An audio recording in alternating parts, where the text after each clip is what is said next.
अस्सलाम वालेकुम नाज़रीन, मैं हूं आपका मेज़बान अयाज़ राना। प्रोग्राम है न्यूज़ नाइट। 25 दिसंबर के हवाले से तमाम अहले वतन को बाबा कौम की यौम पैदाइश मुबारक हो। आज 139वां यौम पैदाइश है हमारे बाबा कौम का।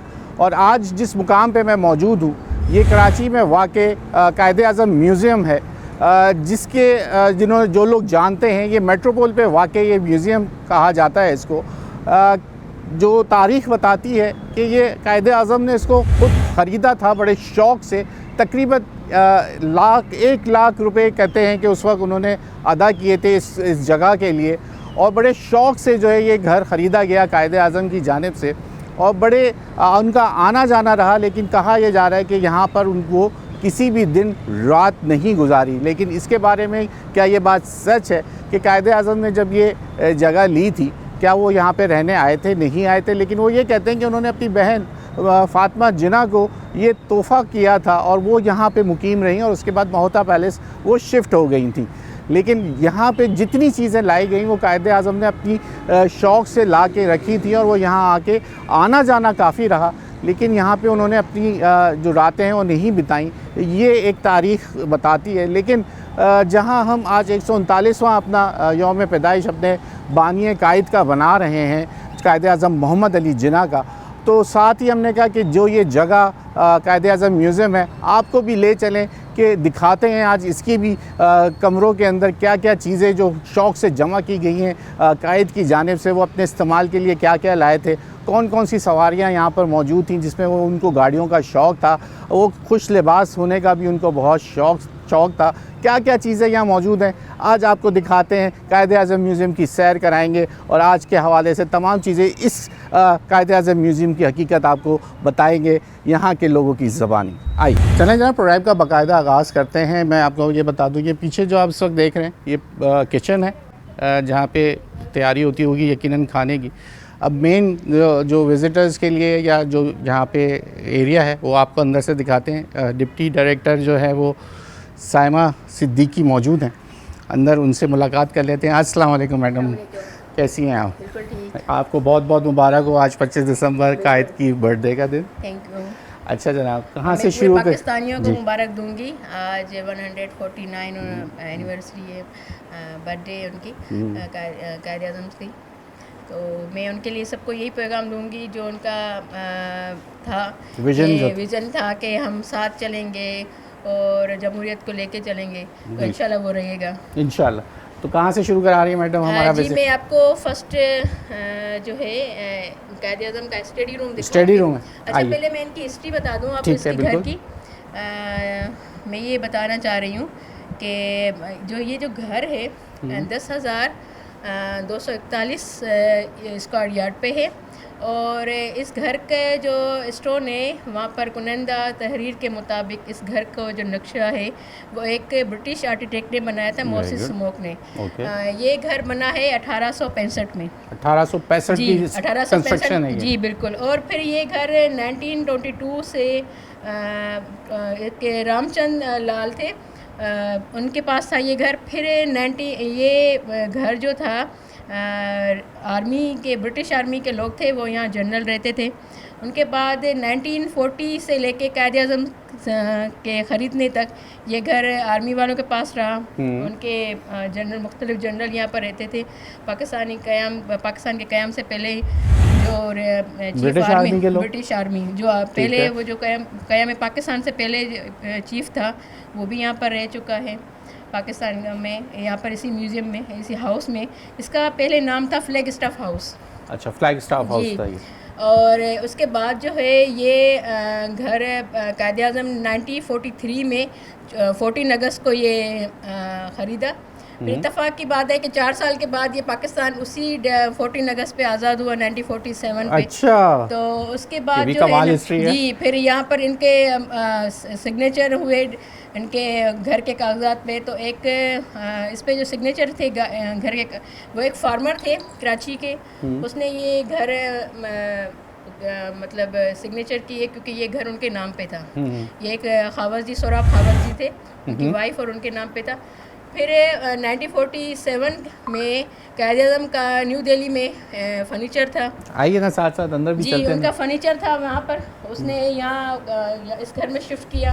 ये है जनाब स्टडी रूम जिसमें जी, हम स्टडी रूम है। तो यहाँ क्या होता ये है? मुलाकातियों का कमरा है।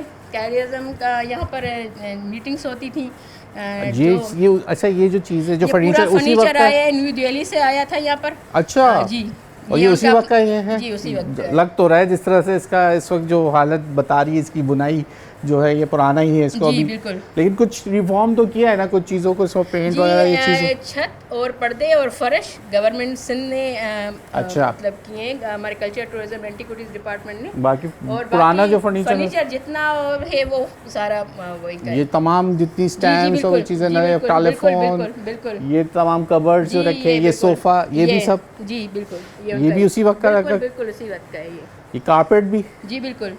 इसमें तो अभी सब यहाँ चलना फिरना तो नहीं, हम मना अलाउ होगा। नहीं करते, नहीं हम अलाउ करते। नहीं करते। जो किसी को भी पाँव मतलब किसी को आने नहीं देते, बस दूर दूर से हम उनको दिखाते हैं ये। बिल्कुल।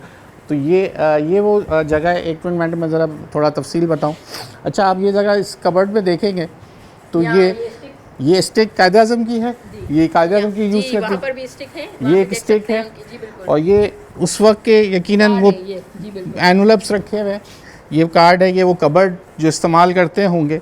ये मैगज़ीन स्टैंड भी उसी वक्त का यहाँ रखा हुआ है और वो किताबें, जी बिल्कुल, उनकी ये लॉ की किताबें, ये लॉ की किताबें जी, लॉ हैं, की किताबें। ये लॉ की किताबें वहाँ मौजूद हैं। और साथ ही वो देख सकते हैं आप, क्योंकि यहाँ चलना अलाउ नहीं है और मेरा दिल भी नहीं चाहता कि मैं इस तरह बहुत सारी चीज़ों को छूऊं या दिखाऊं, लेकिन नहीं, आप दिखाना यहाँ से जा सकते सिर्फ हैं, दिखा कारपेट सकते पे हैं। पाँव नहीं रखिए। वो स्टिक्स वो रखी हुई हैं वहाँ पर।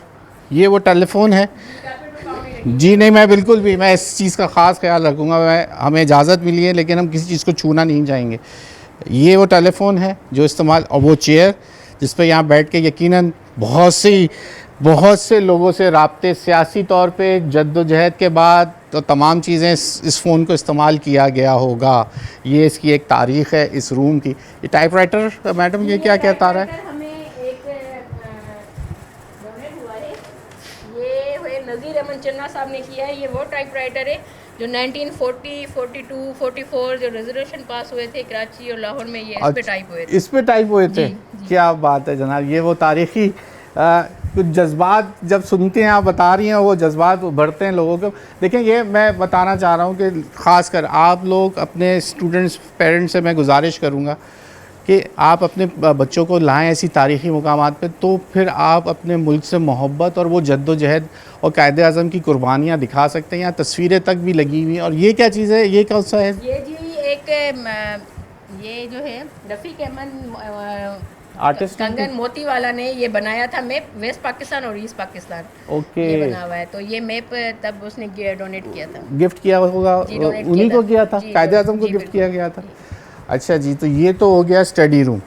अब हम चलते हैं आगे की तरफ। हाँ जी, यहाँ पर मैं बताती चलूँ कि यहाँ पर ये जो घर है 2 मंजिला घर है। अच्छा। यहाँ पर 6 कमरे हैं, 2 बेडरूम, 2 ड्राइंग रूम, एक स्टडी रूम और एक डाइनिंग हॉल। और अभी हम आपको लेके चलेंगे उनके ड्राइंग रूम में जो ये ड्राइंग रूम जनाब, हम आ गए हैं ड्राइंग रूम के अंदर। फ्रेंड्स के लिए ड्राइंग रूम था, जो उनके अच्छा। फ्रेंड्स आते थे, ये वो ड्राइंग रूम है। आइए, अच्छा, वो आप आप इधर प्लेन दिखाइए। देख रहे हैं जहाँ इंडिया से पाकिस्तान जब कायद-ए-आज़म आए थे आफ्टर पार्टीशन, तो ये उनका मॉडल है। ये जो प्लेन रखा हुआ है, जी। ये उसका मॉडल है जी जब इंडिया से पाकिस्तान आए जी, गए जी। थे। ठीक है। और ये उसी कंडीशन में ये सामान बिल्कुल, रखा हुआ है जी, इस वक्त, बिल्कुल, ये जी, सोफे और ये बिल्कुल, तमाम जी, चीज़ें। बिल्कुल। और ये कारपेट भी वैसे ही पुराना है। जी बिल्कुल। ये वो कारपेट है जनाब जो बताया जा रहा है अब तक महफूज है, क्योंकि इसके ऊपर अब चलने की इजाज़त नहीं है, तो यकीनन ये महफूज ही रहेगा, बिछा हुआ है। लेकिन गुजारिश होगी जो भी यहाँ आते हैं वो ज़रा जो चीज़ें, जो हिदायतनामे जारी किए जाते हैं उसकी पासदारी करें, जो कि हमारे लिए भी हैं। ये तस्वीर लगी हुई है कायद-ए-आज़म की, जिसे SM अहमद ने, शायद ये आर्टिस्ट हैं कराची के, जिन्होंने ये तस्वीर बनाई है। और यही तस्वीर अक्सर हम देखते हैं कि AI की मदद से ही हमें नज़र आती है अक्सर, ये वाली तस्वीर भी जो अब जदीद उसमें। और ये तमाम स्ट्रक्चर आप देख लें, ये फैंस, ये मैम, ये जो है ये बाद में लाया गया है या ये उसी वक्त का है, या इसको दोबारा से? नहीं, ये सब में जितना भी फर्नीचर है, ये सब वहीं न्यू दिल्ली से उनके पर्सनल यूज़ में था, मतलब ये यहीं पर लाया गया। और ये शो पीस वगैरह भी जो अंदर रखे हुए, ये सब उनके सब वैसे, हाँ, सब चीज़ें जी बिल्कुल। ठीक है, अब हम चलते हैं, आपको दूसरे रूम की तरफ भी लेके चलेंगे। यहाँ वक्त हो रहा है ब्रेक का। अब ब्रेक के बाद मज़ीद और चीज़ें आपको दिखाएंगे, आपको पेंट्री में भी लेके जाएंगे, उनकी डाइनिंग टेबल भी दिखाएंगे। यहाँ ब्रेक लेंगे।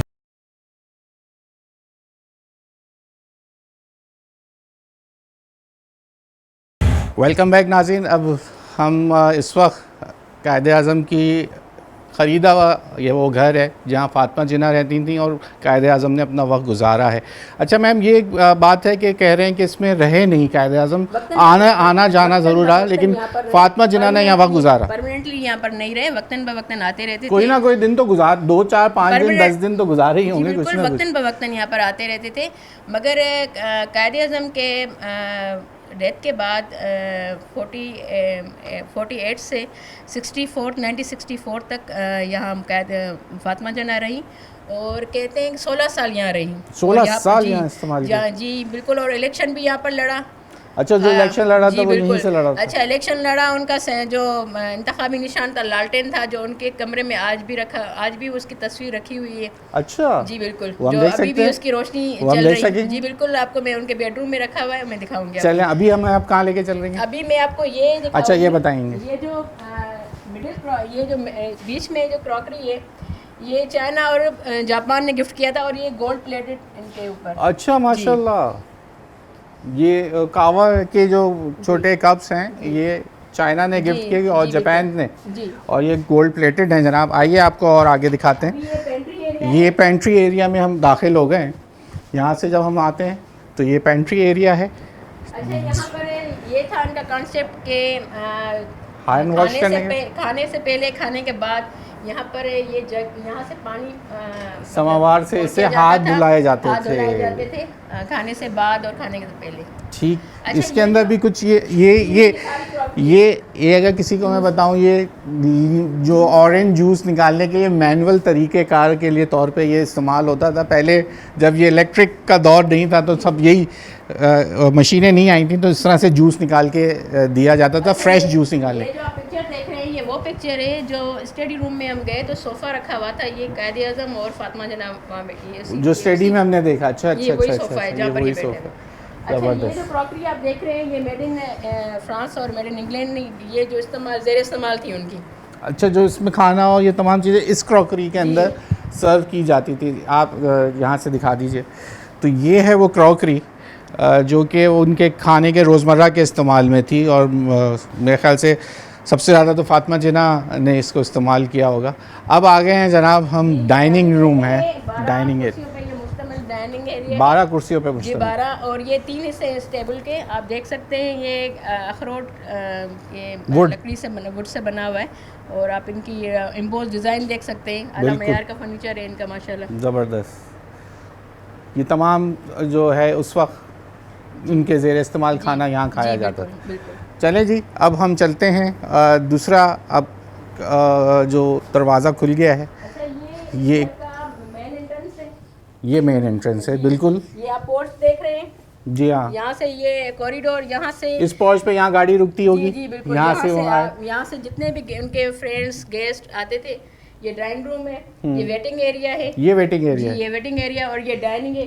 ऊपर मैं आपको लेके चलूँगी। अच्छा, ये पहले होता था जैसे कि सर्दी या ये ब्रिटिश स्टाइल है, क्योंकि वहाँ सर्दी या बारिश होती है तो आप अपना घर के अंदर कारपेट हैं चीज़ें, तो रेन कोट, हैट्स, इन चीज़ों के ऊपर ये इस्तेमाल किया जाता है। हम फैमिली जैसे रॉयल फैमिली के हिसाब से, तो वही मुझे लगता है कि ये रॉयल फैमिली। मैं ये बार बार बता रहा हूँ कि उनका लिविंग स्टैंडर्ड बहुत ज़बरदस्त था। और उन्होंने अब हम ऊपर सीढ़ियों पे चलेंगे तो राइट साइड पे आपको फ़ातिमा जिन्ना का मैं बेडरूम दिखाऊंगी। अच्छा जी, अब हम कहाँ ऊपर आ गए? ये मोहतरमा फ़ातिमा जिन्ना का आरामगाह कमरा, बेडरूम। अच्छा, ये फ़ातिमा जिन्ना का रूम है, माशाल्लाह। ये बेडरूम है। यहाँ उनकी ओरिजिनल स्लीपर्स देख सकते हैं। अच्छा, ये उनकी स्लीपर्स रखी हुई हैं। क्या बात है जनाब। ये मादरे मिल्लत फ़ातिमा जिन्ना की स्लीपर्स जो वो इस्तेमाल करती थी घर के अंदर पहनने के लिए, ये वो रखी हुई हैं। जो हालत है उससे आप यकीनन नज़र आ रहा है कि उनके इस्तेमाल का। साइड पे उनका जग और ग्लास रखा हुआ है, ज़ेर इस्तेमाल जो रहा उनके। ये बेड है उनका, साथ में ये रैक्स, ये उनका कबर्ड। जी बिल्कुल। कपड़े वगैरह कोई मिले हमें आज तक, या कोई आज तक हम कपड़े? अच्छा है। जो बात आप नीचे कर रही थी, जी ये उनका ये है उनका इंतखाबी निशान जो इलेक्शन लड़े थे फातिमा जिन्ना ने, और ये उनका लालटेन उस वक्त उनको जो है वो इंतखाबी निशान अभी तक चल रही है इंशाल्लाह चलती रहेगी। जमहूरियत। अच्छा ये इनकी ड्रेसिंग श्रृंगार में से, ज्वेलरी बॉक्स है अच्छा ज्वेलरी बॉक्स भी है जी, उनका। ये गिफ्ट किया गया था, ये आप देख सकते हैं। कटो ये सोरिया मुल्टा इसीलिए रखते हैं कि विजिटर आते हैं ना बार बार खोलते हैं, उस वजह से। ये रशिया ने गिफ्ट किया था, रशियन गिफ्ट किया गया था रशिया की जाने से। ये श्रृंगार में से है और ये वुडन फ्लोर है, घर जो है वो वुडन फ्लोर है। ये शो पीस रखे हुए हैं, ये उनका यकीनन तमाम वो अशिया जो उस वक्त उनके घर को डेकोरेट करने के लिए रखी गई थी। आइए दूसरे रूम में चलते हैं। अच्छा ये वो पिक्चर है जब फातिमा जना कैंपिंग इलेक्शन कैंपिंग करती थी, तो ये वो है।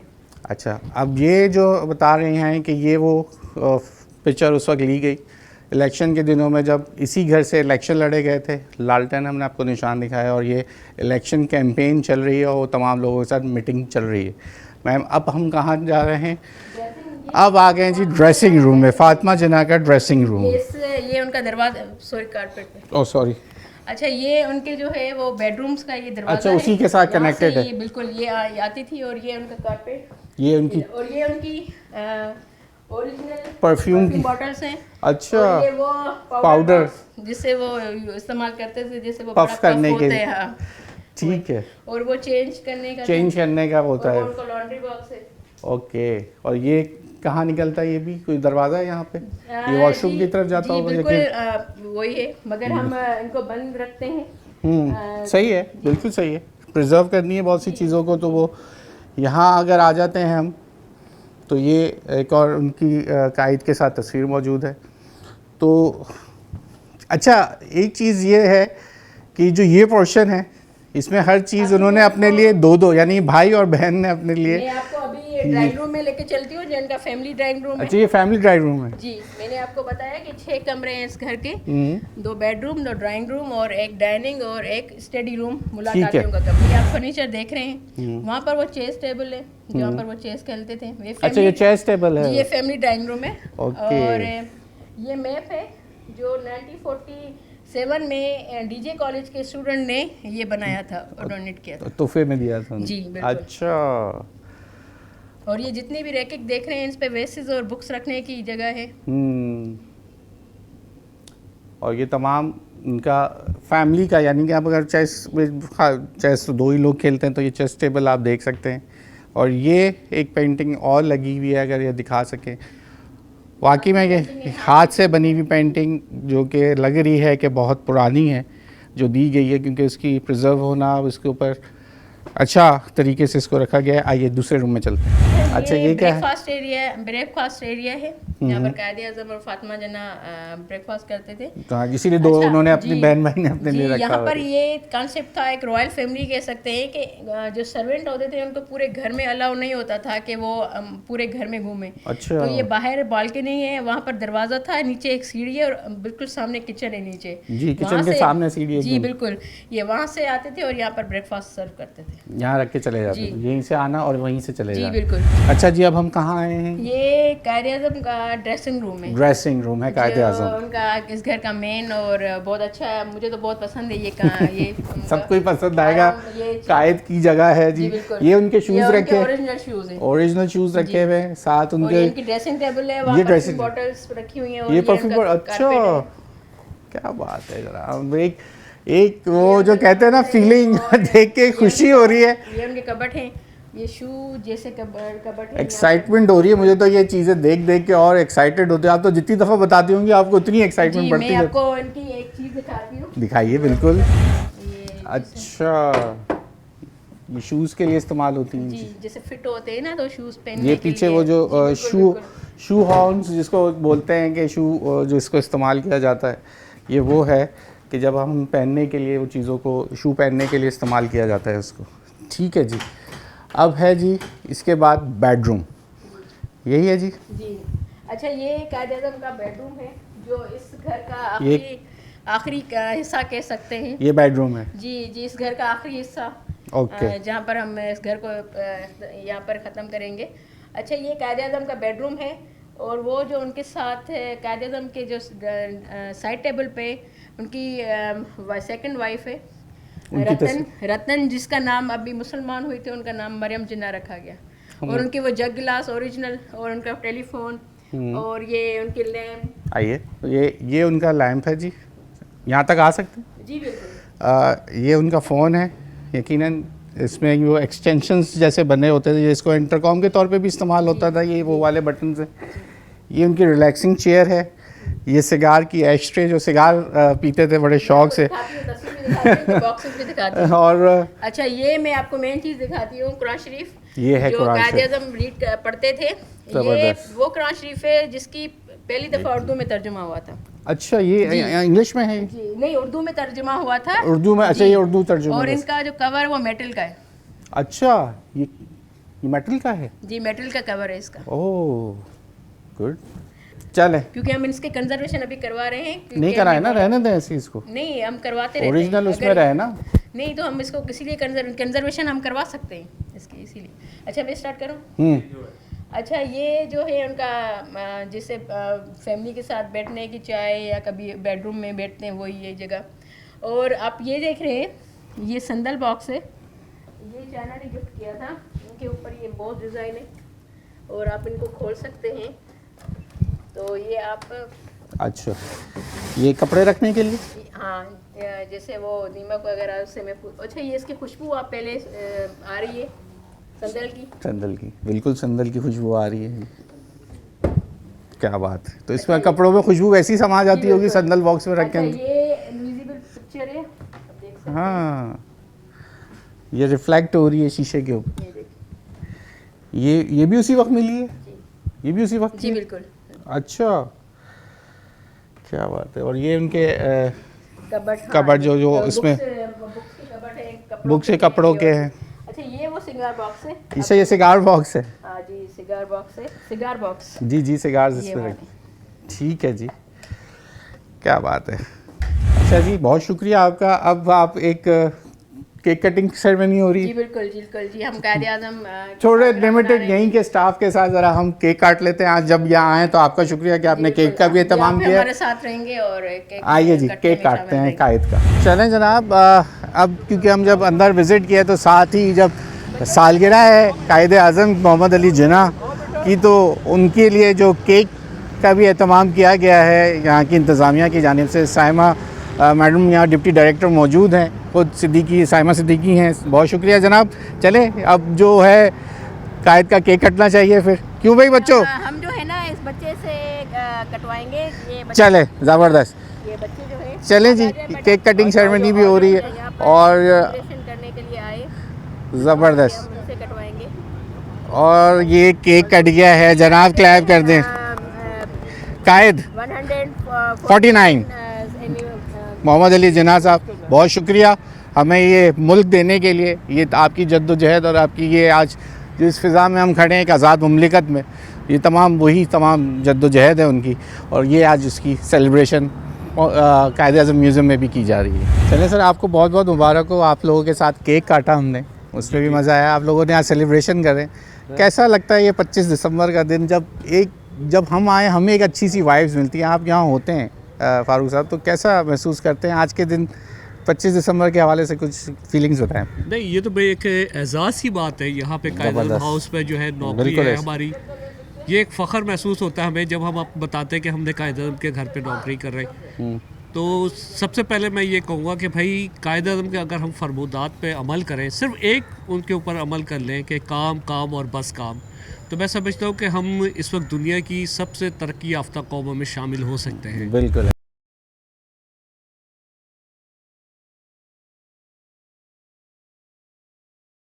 और वेलकम बैक नाज़रीन, जहाँ आपने पूरा इस वक्त हम म्यूज़ियम आपने देख रहे हैं, तो साथ साथ अब 25 दिसंबर है, कायद की रिहाइश का म्यूज़ियम जो हम मौजूद हैं। तो हमारे साथ एक गेस्ट भी शामिल गुफ्तगू हो गए हैं, जनाब अख्तर आइन साहब। बहुत शुक्रिया, आप माहिर तालीम भी हैं, ख़ुद तालीम के शोबे से मुंसलिक भी हैं। सर बहुत शुक्रिया आपका वक्त देने के लिए। तो आपको कायद की 139वीं सालगिरह मुबारक हो। और कैसा देख रहे हैं सर, 139वां तो उनका है, लेकिन 78 साल का ये पाकिस्तान हो गया।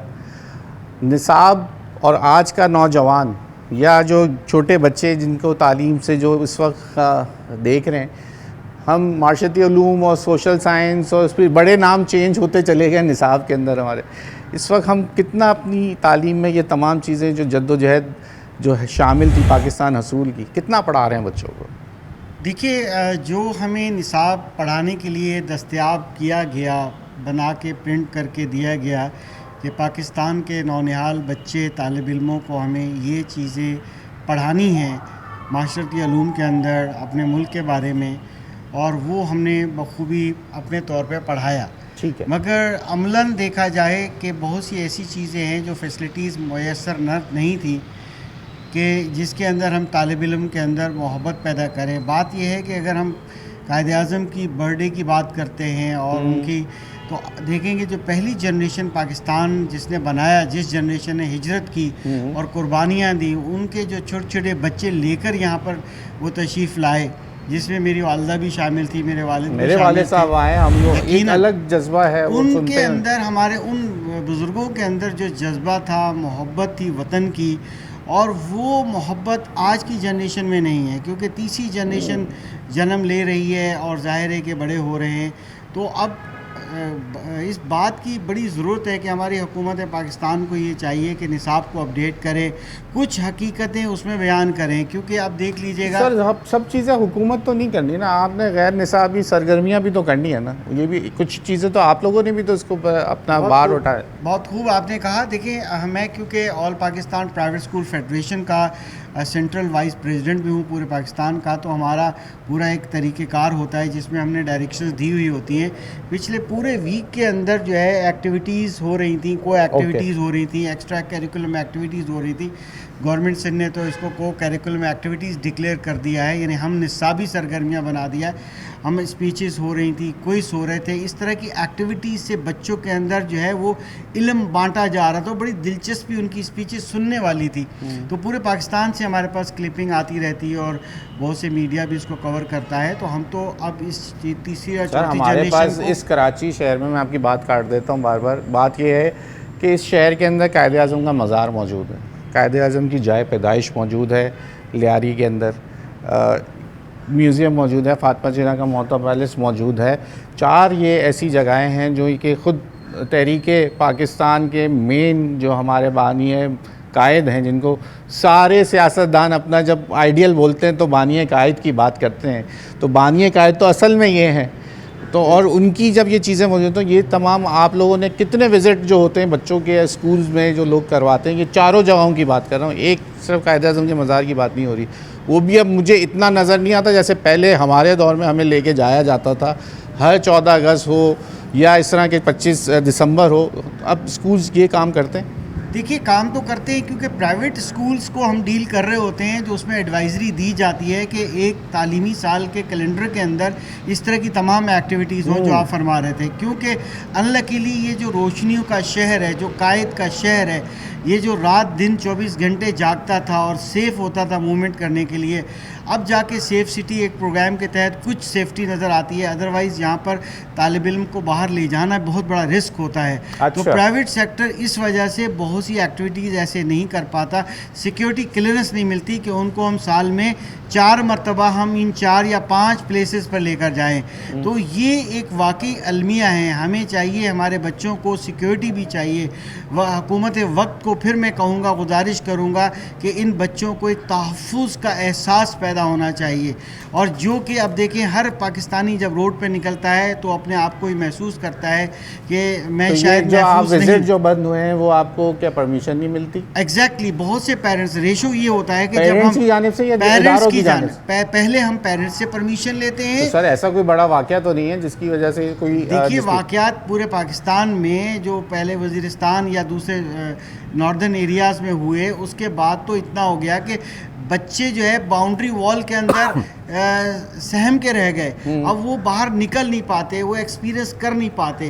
तो आजकल देखें कि जो भी थोड़ा साहिब हैसियत है वो अपने लिए सिक्योरिटी का खुद इंतज़ाम करता है, और वो परमिशन जब मांगने का है तो यकीन करें 10 से 20 या 30% पेरेंट्स सिर्फ परमिशन देते हैं। सर यहाँ फॉरेनर टीमें आके खेलनी शुरू हो गई, फॉरेनर्स यहाँ आके इन्वेस्टमेंट शुरू हो गई, तो बच्चे हमारे मुल्क के तालीम जिनका मैार, जब जो वो ये जगहों के आएंगे नहीं, इस चीज़ को महसूस नहीं करेंगे, जब तक वो फिर हम कैसे फिर उनसे गिला करेंगे जब तक वो महसूस नहीं करेंगे, उसको एक्सपीरियंस नहीं करेंगे। ये तो फिर वालिदैन से गुजारिश होगी कि जनाब आप लोगों से ये गुजारिश है कि अब वो माहौल नहीं है, माहौल बदल चुका है। आप लोगों ने अपने बच्चों के और जिन तालीमी इदारों में उन पे एतमाद करें। वो हमने अपने बचपन में 1000 हमारे जगह जगह आउटडोर पिकनिक्स होती थी, हमें तो पिकनिक्स तक हमने मनाई हैं। अब तो आप इन तारीखी जगहों पे अगर नहीं भेजेंगे तो फिर बच्चे से हम क्या गिला करेंगे, तुम क्या जानते हो क्या नहीं जानते। यकीनन देखिए, सिर्फ थ्योरी पढ़ लेना, माशरती उलूम या पाकिस्तान स्टडी पढ़ लेना काफ़ी नहीं है, जब तक कि वो मुशाहिदा ना करें, देखें ना कायदे आज़म से। देखिए, कायदे आज़म के नोट के ऊपर तो उसकी तस्वीर डेली देखी जाती है और बड़ी वैल्यू है उसकी, हर पर्सन के पास वैल्यू है। जो उनके इस्तेमाल में, हमारे कायद के इस्तेमाल में चीज़ें थी, उनको देखने के मौके बहुत कम होते हैं।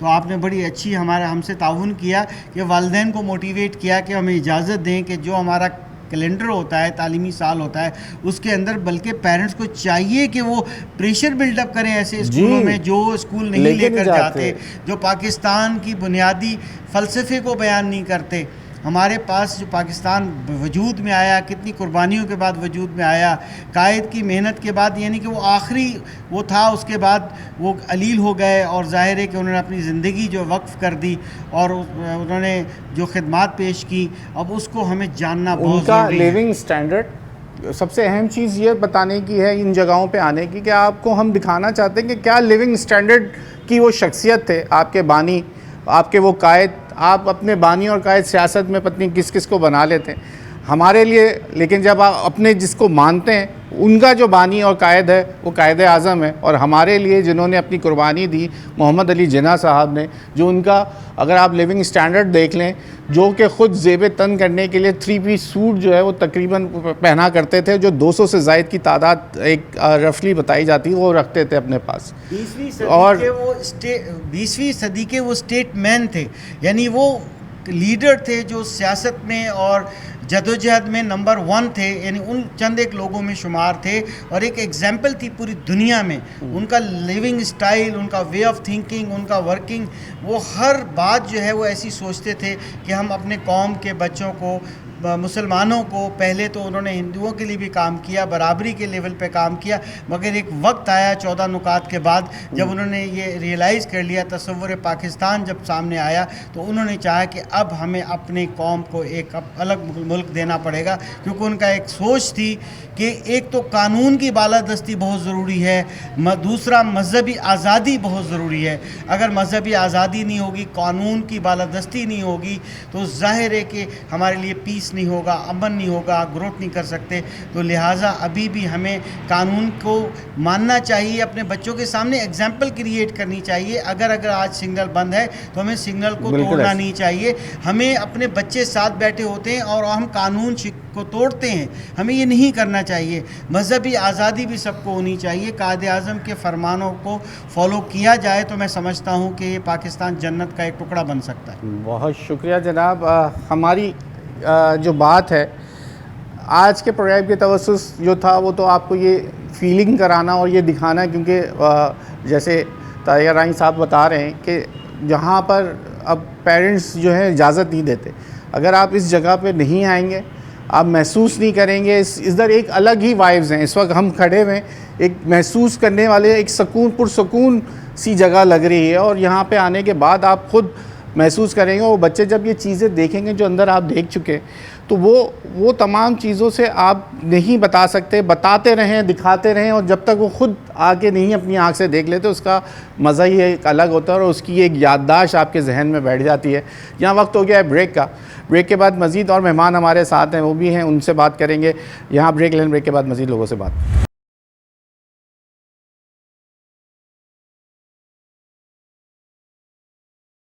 वेलकम बैक नाज़रीन। अब हम यहाँ मौजूद हैं, ये वो इलाका गैराज समझ लें, लेकिन अब इसको ज़रा शीशे में बंद करके एक डिस्प्ले बनाया हुआ है। अब ये वो गाड़ियाँ जो फ़ातिमा जिन्ना मोहतरमा हमारी जो मादरे मिल्लत हैं, ये उनके इस्तेमाल की गाड़ियाँ हैं। कैमरामैन से कहूँगा थोड़ा सा आपको ये दिखा दूँ कि ये किस हालत में पाई गई थी। और ये ओरिजिनली जब ये ख़बर भी चली थी कि ये एकदम ये गाड़ियाँ जो हैं वो खस्ता हाली का शिकार एक जगह से पाई गई और उसके बाद जब पता चला कि ये मोहतरमा फ़ातिमा जिन्ना की इस्तेमाल की गाड़ियाँ हैं तो सिंध हुकूमत ने फिर इसकी काविश की और इसको दोबारा से कुछ चीज़ों को अगर हम ये बम्पर वगैरह देखें तो लग रहा है नंबर भी 051-759-77-78 जो लिखा वो एयर होता था उस वक्त, गाड़ियों की रजिस्ट्रेशन ऐसी होती थी। दूसरी गाड़ी ये एक मौजूद है, एक बड़ी आलीशान गाड़ी। हमने अक्सर पुरानी वीडियोस जो देखी हैं उसमें ये गाड़ी ज़रूर देखी है जिसमें वो कायदे आज़म को भी बैठे देखा है, उनके साथ उनकी बहन फ़ातिमा जिन्ना को भी बैठे देखा है। तो ये इसी जब मुकाम पे जो आज हम आपको दिखा रहे हैं ये भी रखी गई हैं और एक अच्छा महफूज किया गया है विरसे को हमारे।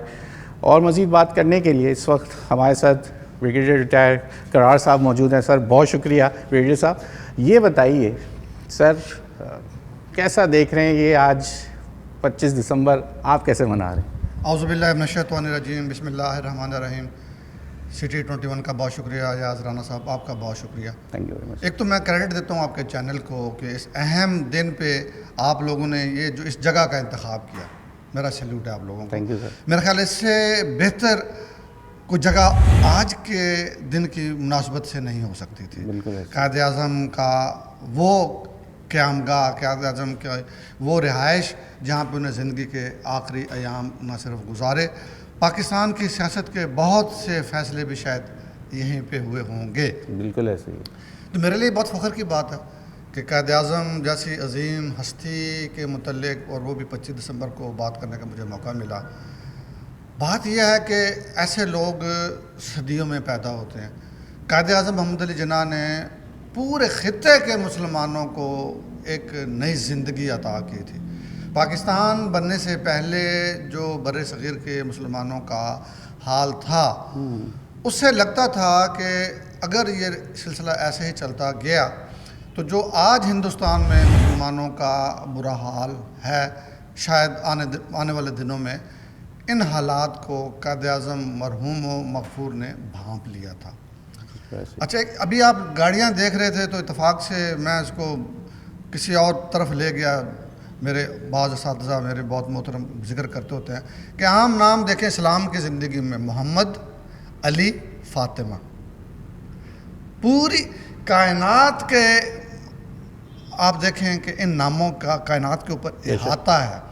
और ये तीन नाम जब पाकिस्तान के लिए मिले, फ़ातिमा जिन्ना की ज़ाहिर है मेहनत कायदे आज़म के साथ जो थी और मोहम्मद अली उनका अपना नाम था, तो उन्होंने इस खित्ते के मुसलमानों को क्या, मैं तो कहता हूँ इवन के हिंदुओं को भी एक जो शऊर दिया उसमें कायदे आज़म का बहुत बड़ा हाथ था।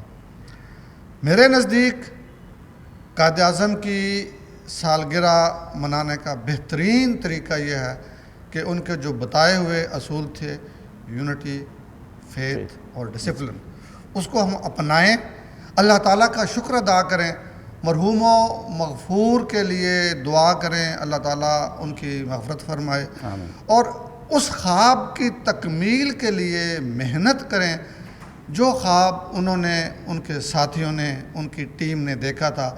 एक मुनज़्ज़म पाकिस्तान, एक तरक्की करता हुआ पाकिस्तान और पूरी दुनिया के इस्लाम का एक ना सिर्फ किला है, किला रहे और इस किले में और भी दूसरे मज़ाहिब के लोग शामिल होते रहें। ये उनका ख्वाब था और इंशाअल्लाह ये ख्वाब पूरा होगा। बिल्कुल सर, आपकी जहाँ बात थी यूनिटी की, तो यूनिटी तो हमने 10 में और 9 में को जो करारा जवाब दिया अपने पड़ोसी मुल्क को, फील्ड मार्शल जो हैं हमारे, उनके हाफिज़ साहब जी, तो उनकी मौजूदगी में होते हुए जो हमने उनको जवाब दिया, तो आपने यूनिटी तो उस वक्त मुल्क की देख ली, जहाँ लोग कहते हैं कि हम सियासत में जो है वो बिल्कुल एक दूसरे के दस्तों गिरेबां हैं और एक दूसरे को बर्दाश्त नहीं करते, लेकिन जब वो वक्त था तो उस वक्त सब पूरी कौम अपनी फ़ौज के साथ खड़ी थी।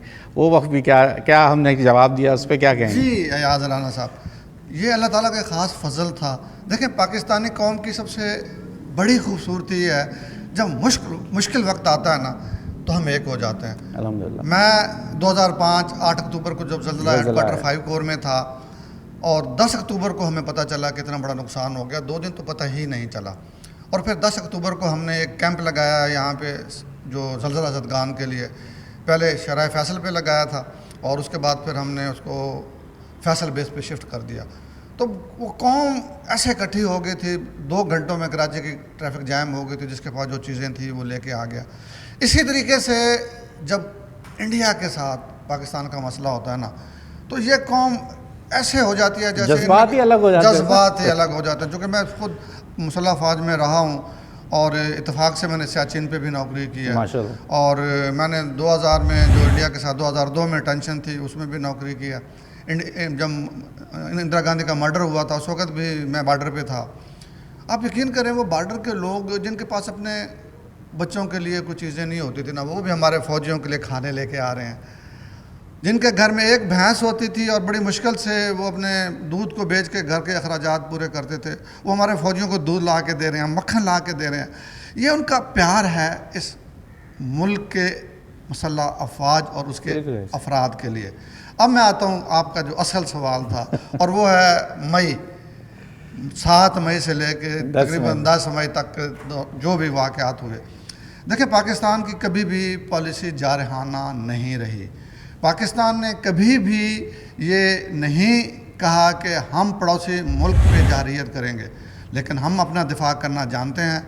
पड़ोसी मुल्क ने हमारे साथ ज़्यादती की, हमारी मस्जिदों को नुकसान पहुंचाया, हमारे मासूम बच्चों को शहीद किया और उसके बाद जो जवाब देना था, हमारे फील्ड मार्शल जनरल थे उस वक्त, चीफ ऑफ आर्मी स्टाफ थे हाफिज़ मुनीर साहब, तो उन्होंने आसिम मुनीर साहब की जो हिकमत अमली थी उसने और एयर फोर्स के चीफ की हिकमत अमली ने मिलके एक ऐसा हिंदुस्तान को जवाब दिया कि दुनिया को यकीन नहीं आ रहा था कि यार पाकिस्तान ये कर सकता है। जैगवार पता नहीं और क्या क्या अजीबो गरीब उनके राफेल मिग 29 ऐसे अजीबो गरीब, और ख़ास तौर पे राफेल के मतलब तो कभी दुनिया ने नहीं सोचा था कि कोई मुल्क राफेल को गिरा लेगा। उनको खुद ही नहीं पता था, जो बनाने वाले अंदाजा नहीं हो रहा था कि गिरा लेगा। तो यही था, जैसे आपने कहा कि यूनिटी थी। पाकिस्तान की अवाम, अयाज राना साहब पाकिस्तान से भी प्यार करती है और मुसल्लह फ़ौज से भी प्यार करती है। ये हमारे सियासी लीडर वक्ती तौर पे हर पार्टी की अपनी पॉलिसी होती है और हर पार्टी का अपना एजेंडा होता है। पार्टी के एजेंडे पे ज़रूर इख्तलाफ करते होंगे, लेकिन मुझे ये कहने में कोई जो ना दिक्कत नहीं पेश आ रही कि जब भी मुल्क पे खुदा ना खास्ता मुश्किल वक्त आया, हमारे सियासतदान, हमारे अवाम, हमारे ब्यूरोक्रेट्स, हर आदमी एक हो जाता है और पाकिस्तान के लिए हर कुर्बानी देने को तैयार होता है। पाकिस्तान कल भी जिंदाबाद था और हमेशा जिंदाबाद रहेगा इंशाअल्लाह। सर, बात यह है आपका वक्त देने के लिए, क्योंकि तशनगी रह जाती है कि जब ये टॉपिक होते हैं दिल चाहता है बस बात किए जाएँ और आप लोगों जैसे लोग जब होते हैं जो मुल्क की दिफा में अपना किरदार अदा किए हुए होते हैं, तो हमारा तो दिल चाहता है आपसे, आपके पास तो ऐसे ऐसे वाक़यात होंगे, ऐसे ऐसे किस्से होंगे, वो सुनते रहें, लेकिन वक्त जो है वो बड़ा महदूद होता है हमारे पास। आपका वक्त आज का दिन बस मैं आखिरी एक पैगाम आपके इजाज़त दूंगा, बिल्कुल अवाम के लिए दूंगा, यूथ के लिए दूंगा कि देखें ये मुल्क आपका है, हमारा, हमारे बच्चों का, हमारी आने वाली नस्लों का मुस्तकबिल इस धरती से है। आप अमेरिका में चले जाएं, आप अरबों के मालिक हों, आप दूसरे दर्जे के शहरी होंगे। आप पाकिस्तान में जो इज़्ज़त पाते हैं वो आपको कहीं नहीं मिलेगी। इस मुल्क के लिए मेहनत करें, आपस में इत्तेहाद से मिल के रहें, एक दूसरे का ख्याल रखें। ये मुल्क अल्लाह ताला की एक नेमत है, एक नेमत से कम नहीं है। सलामत रहें आप, आपके प्यारे, और पाकिस्तान जिंदाबाद। जिंदाबाद जी। तो जो हम इस अपील करते हैं कि आप पेरेंट्स क्या वो आप अपने स्कूल्स में प्रेशर बिल्डअप करें, बल्कि ख़ुद से जाके बोलें कि आप ऐसे कराची में ये बानी का शहर है, इधर 4 से 5 मकामात जो मैंने आपको गिनवाए वो यहाँ मौजूद हैं। आप बच्चों को भेजें ताकि वो अपनी हिस्ट्री और अपने ख़ास करके जो जिस जद्दोजहद से हमने ये मुल्क हासिल किया, तो जब भी इस मुल्क की मोहब्बत और ज़्यादा उजागर होती है जब आप ऐसी जगहों पे आते हैं, आप फ़ील करते हैं इन चीज़ों को। तो ये फ़ील करना, ये फ़ील कराना, ये आपकी ज़िम्मेदारी है। जब आपने और मैंने खुद यहाँ आके ये चीज़ों को प्रैक्टिस किया है, तो अपने बच्चों को भी कराएं। अब ये नहीं है कि आपने इसको स्क्रीन पे दिखा दिया और बच्चे को बता दिया कि जनाब ये है वो जगह, ये है कायदे आज़म का मज़ार, ये है कायदे आज़म की रहने की जगह, ये है मोहता पैलेस और ये है वज़ीर मेंशन। ऐसे काम नहीं चलेगा। आपको यकीनन यहाँ अपने बच्चों को भेजना पड़ेगा। अब वक्त आ गया है, बच्चों को घरों से निकालें, स्कूलों से बाहर निकालें, डब्बे से बाहर निकालें, तो उनका दिमाग, विजन उनका क्लियर होगा। अगले प्रोग्राम तक के लिए अयाज राना को इजाज़त दीजिए। अल्लाह हाफ़िज़।